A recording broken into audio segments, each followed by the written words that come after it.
আসসালামু আলাইকুম, আমি কানিশ ফাতেমা অর্দা এবং আজকে আমি যে পদ্য নিয়ে কথা বলবো, যে কবিতাটা নিয়ে কথা বলবো সেটা হচ্ছে বসেক। আমাদের কবির নাম হচ্ছে কবি আল মাহমুদ। ঠিক আছে, তো আমরা এই কিওয়ার্ড কোডে আমরা দেখতে পাবো কবি পরিচিতি, কিছু গুরুত্বপূর্ণ শব্দার্থ এবং কবিতাতে আসলে মূল ভাবটা কি। ঠিক আছে, সকল কিছু নিয়ে আমরা এখানে আলোচনা করবো এই পর্বে। তো চলো আমরা দেখে আসি আমাদের কবি পরিচিতি, কবির জন্মসাল, তার মৃত্যুসাল, তার আসল নাম, শিক্ষা জীবন, কর্মজীবন সব কিছু নিয়ে একটু আলোচনা করে আসি। ঠিক আছে, যেগুলো গুরুত্বপূর্ণ লাইন আছে সেগুলো আমি লাল কালি দিয়ে দাগ দিয়ে দিচ্ছি। প্রথমেই কবির জন্ম। আল মাহমুদ 1936 সালে ব্রাহ্মণবাড়িয়া জেলার মোরাইল গ্রামে জন্মগ্রহণ করেন।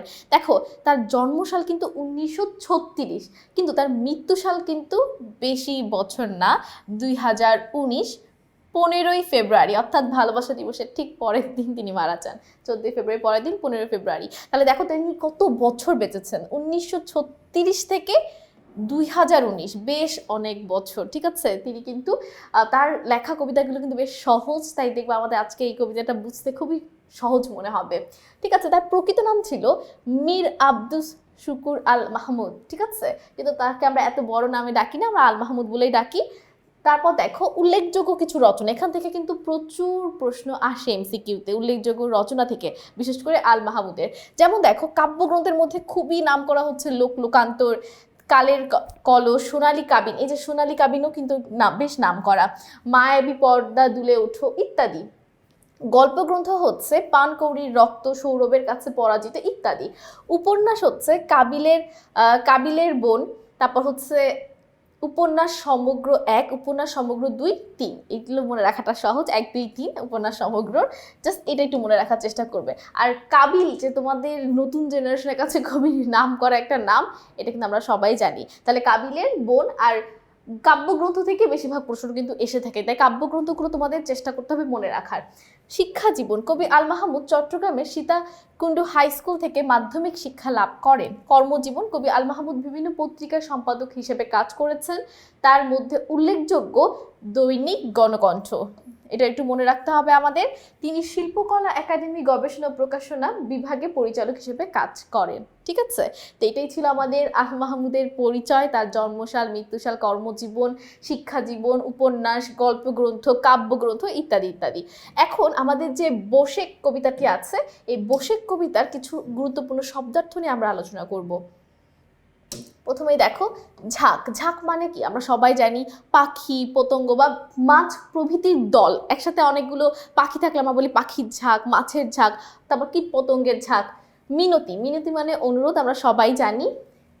কীর্তিগাথা, বীরত্বের কাহিনী, কীর্তি মানে ভালো একটা গল্প মানুষের, আর গাথা মানে কি কাহিনী, বলে না যে কাহিনী গেঁথে রেখেছে, এরকম একটা ব্যাপার।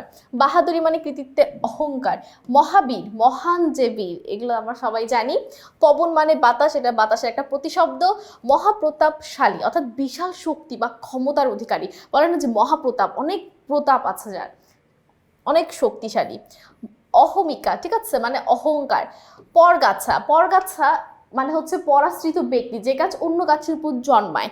যদিও কবিতাতে পরগাছা দ্বারা আসলে আমাদের সমাজের উঁচু শ্রেণীর কিছু মানুষদের বোঝানো হচ্ছে, যারা আসলে দুর্নীতি করে এই পর্যায়ে এসেছে, সৎ পথে তারা এত কামাই করে নাই। ঠিক আছে, এখানে বোঝানো হয়েছে পরগাছা দ্বারা যারা অন্যের হকে, মানে পরগাছার কাজ কি, গাছের মানে যে গাছ অন্য গাছের উপর জন্মে অন্য গাছের হক মেরে দিচ্ছে, ঠিক এমনি এখানে পরগাছা যেই অর্থ বোঝানো হয়েছে আমাদের কবিতায় পরগাছা সেই সকল শ্রেণীর মানুষদের বোঝানো হয়েছে যারা দরিদ্র মানুষদের হক মেরে দিচ্ছে।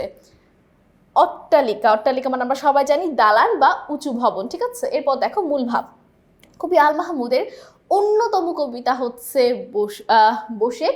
বসেক কবিতাটি পাখির কাছে ফুলের কাছে, এই কাব্যগ্রন্থ থেকে নেওয়া হয়েছে। এটা আমাদের এমসিকিউর জন্য খুবই গুরুত্বপূর্ণ, তাই এটাকে আমি বক্স করে দিচ্ছি। বসেক কবিতায় বৈশাখ মাস মানে বৈশাখ মাসকে বোঝানোর জন্য কিন্তু বসেক কবিতাটা এসেছে। ঠিক আছে, এটা একটা প্রতীক, বৈশাখ মাসের, বৈশাখের বাতাসের হিসেবে দেখানো হয়েছে। কবিতায় কবি বৈশাখের নিষ্ঠুর সংহারক মূর্তিটি উপস্থাপন করে, যার এর দ্বারা দুঃখী, দরিদ্র মানুষ, অসহায় প্রাণী দুর্দশার চিত্র অঙ্কন করেছেন। অর্থাৎ বৈশাখের যে নিষ্ঠুরতা আছে, বৈশাখের বাতাসে যে প্রচুর মানুষের ক্ষয়ক্ষতি হয়, বিশেষ করে বিভিন্ন গ্রাম অঞ্চলগুলোতে কিন্তু মানুষের এমনও আছে যে ঘর বাড়ি একদম ভেঙে চুরে ফেলে বৈশাখের ঝড় বা বৈশাখের বাতাস। ঠিক আছে, এটা কবি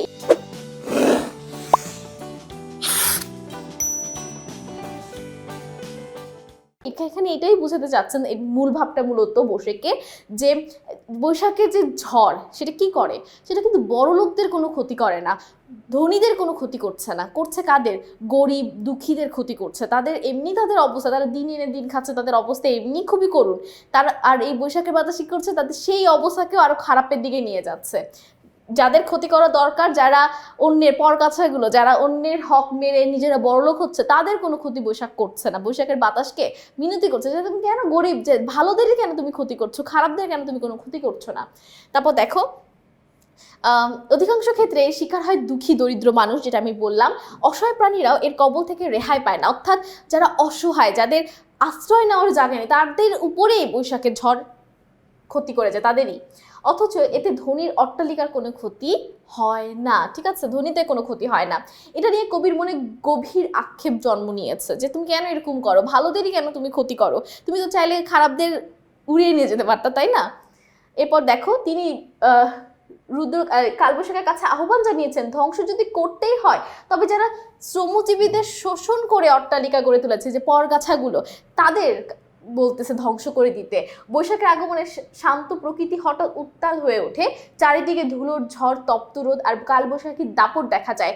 মূলত সেই বৈশাখের বাতাসকে রিকোয়েস্ট করছে যে তুমি তো মানে এখানে একটা হিন্দু ধর্মের দেবতার উল্লেখ করা হয়েছে, যে তুমি তো মূলত হনুমানের পিতা, তাহলে হনুমান তো একটা বীর, মহাবীর, এখান থেকে কিন্তু মহাবীর শব্দটা এসেছে, যে তুমি তার পিতা, সে একটা মহাবীর ছিল, তা তুমি কেন বীরের মতো আচরণ করছো না, তুমি কেন ভালোরই ক্ষতি করছো খারাপদের ধ্বংস না করে, এটা সে ক্ষোভ প্রকাশ করছে। দেখো দাপট দেখা যায়, কবি এই শক্তিকে ধ্বংসাত্মক মনে না করে বরং এর এক ধরনের বিপ্লবী শক্তি হিসেবে দেখিয়েছেন। ধ্বংসের মধ্যে যে নতুন বীজ নিহত থাকে, কবিতাটিতে সেই ব্যঞ্জনা পাওয়া যায়।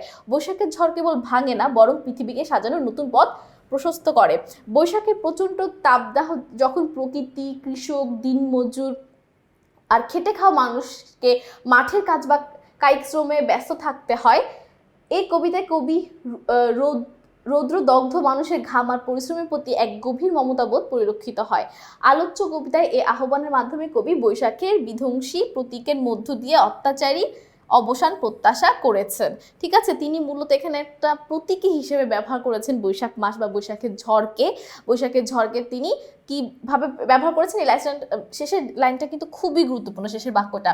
আলোচ্য কবিতায় এই আহ্বানের মাধ্যমে কবি বৈশাখের বিধ্বংসী প্রতীকের মধ্য দিয়ে অত্যাচারী অবসান প্রত্যাশা করেছেন, অর্থাৎ তিনি চায় খারাপরা ধ্বংস হয়ে যায়, যারা পরগাছা, যারা অন্যের হক মেরে খাচ্ছে, যারা দিনমজুর, গরিব, দুঃখী মানুষদের, যে গাছ অন্য গাছের উপর জন্মে অন্য মানুষদের হক মেরে দিচ্ছে, তারা জানি ধ্বংস হয়ে যায়। কবি এটাই চেয়েছেন। এই মূলত কবি এখানে প্রকাশ পেয়েছে কি, আমরা বুঝতেই পারছি তার যে একটা গরিব দুঃখীদের জন্য একটু টান আছে, ভালোবাসা আছে, সেটা আমরা প্রকাশ পাচ্ছি এই কবিতার মাধ্যমে। তিনি চায় না যে বৈশাখের বাতাস তাদের ক্ষতি করুক, তিনি চায় যে যারা তাদের হক মেরে খাচ্ছে, খারাপ মানুষরা যারা অন্যের হক মেরে নিজেরা অট্টালিকা তৈরি করছে, ধনী লোকেরা, তাদের ধ্বংস তিনি চান। ঠিক আছে, এটা একটা প্রতীক হিসেবে ব্যবহার করা হয়েছে। আমি মূল ভাবটা যতটুকু তোমাদের সৃজনশীলের জন্য গুরুত্বপূর্ণ সেটা বোঝানোর চেষ্টা করেছি। আশা করি এই মূল ভাব বোঝার পর এখন যেখান থেকে সৃজনশীল আসুক তোমাদের কারো কোনো সমস্যা হবে না, সুবিধা হবে।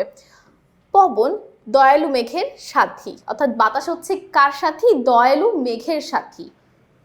রামায়ণ রচনা করেন কে, যে রামায়ণের ভিতর আমাদের হনুমানের পিতা বলা হয়েছে, এর জন্য লিখে দিয়েছে মহামুনি বাল্মীকি। ঠিক আছে, বাতাস রাজা সোলেমানের কি ছিল, বাহন ছিল। টুনটুনিদের বাসা বেগুনের পাতা দিয়ে তৈরি।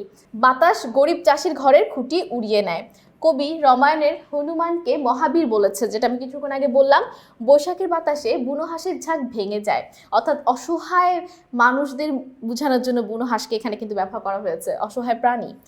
কবি মিনতি করেন পবন মানে বাতাস কাছে। কবি কালবৈশাখকে মহাপ্রতাপশালী বলেছেন, অর্থাৎ খুব ক্ষমতাশালী।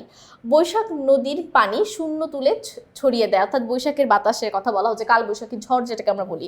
কালিদাস সংস্কৃত ভাষার অন্যতম শ্রেষ্ঠ কবি।